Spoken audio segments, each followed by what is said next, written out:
Je me trouve aujourd'hui dans le parc Léo-Major, près du boulevard Curé-Poirier-Est, entre les rues Lavallée et Frontenac, dans le quartier Carillon-Saint-Pédis à Longueuil. Ce parc du souvenir, inauguré dans les années 60, veut rendre hommage aux vétérans de Ville-Jacques-Cartier ayant participé aux 2 conflits mondiaux. C'est en 2018 qu'on rebaptise le parc en l'honneur du héros de guerre Léo-Major, surnommé aussi le Rambo du Québec. L'enfance et l'adolescence de Léo-Major ne le prédestinaient pas à marquer l'histoire du Québec. Léo naît en 1921 à New Bedford, aux États-Unis. Mais sa famille, d'origine canadienne-française, revient s'installer à Montréal quelques mois après sa naissance. Son père, Achille Major, était un homme dur et les violences qu'il fait subir à Léo le poussent à quitter l'école et le nid familial à 14 ans. À partir de ce moment-là, il vivote entre les petits boulots. Garçon de ferme, homme de chantier, journalier, apprenti plombier. Les temps sont durs, c'est la crise économique. En 1940, Léo Major est chômeur et décide de s'enrôler dans l'armée. Il part faire sa formation sur la rive sud de Montréal et même si une pneumonie le terrasse et entrecoupe sa formation, il est bien déterminé à poursuivre. C'est le 6 juin 1944 que Léo Major, devenu éclaireur et tireur de peloton dans le régiment de la Chaudière, débarque sur la plage de Juneau, en Normandie. Le même jour, il s'empare d'un véhicule blindé allemand et quelques jours plus tard, il gagne un combat contre une patrouille nazie.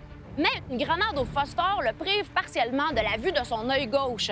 Qu'à cela ne tienne, Léo Major poursuit les combats avec un cache-œil, son œil droit suffisant pour viser juste. L'automne et l'hiver 1944-45 seront forts en émotion pour notre homme. À la bataille de l'Escaut, il fait à lui seul 93 prisonniers. Mais à la bataille du Rhin, son véhicule est renversé par une mine et il est blessé aux côtes et subit une lésion de la moelle épinière. Loin de le décourager, ses épreuves le renforcent. Il regagne son régiment après ses traitements. C'est au printemps 1945 que Léo Major accomplit ses actions les plus héroïques lors du siège de la ville de Zwolle, aux Pays-Bas, ville qui était occupée par les Allemands. Le soir du 13 avril, Léo Major et un de ses partenaires, le caporal Wilfrid Arsenault, partent en mission de reconnaissance des défenses ennemies. Après avoir tué les Allemands du poste d'avant-garde, Léo Major perd son partenaire, tué par une patrouille nazie en traversant une voie ferrée. Léo Major poursuit la mission seul. Il arrive au centre-ville, au cœur de la nuit. Il circule, lançant ses 15 grenades, tirant de ses 2 mitraillettes pour faire croire à l'ennemi qu'il est attaqué par une puissance supérieure.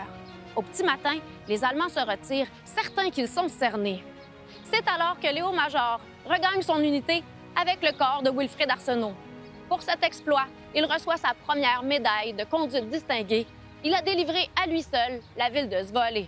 D'ailleurs, depuis les années 70, il est considéré comme un véritable héros aux Pays-Bas. Une fête est organisée en son honneur chaque année, une rue porte son nom, les écoles font des concours de textes portant sur lui et il est citoyen d'honneur de la ville depuis 2005. En 1950, pendant la guerre de Corée, Léo Major se réengage dans l'armée comme caporal du 22e régiment.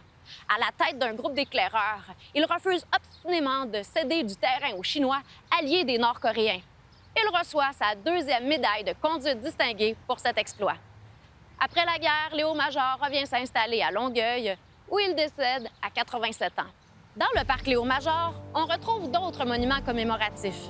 Le monument de Dieppe, inauguré en 1971, veut honorer, entre autres, la mémoire des fusiliers Mont-Royal qui ont participé au raid de Dieppe en 1942. On y retrouve aussi le cénotaphe des soldats canadiens morts au combat, inauguré en 1966 par Ville-Jacques-Cartier, et à côté duquel on retrouve la plaque didactique rappelant les exploits de Léo Major.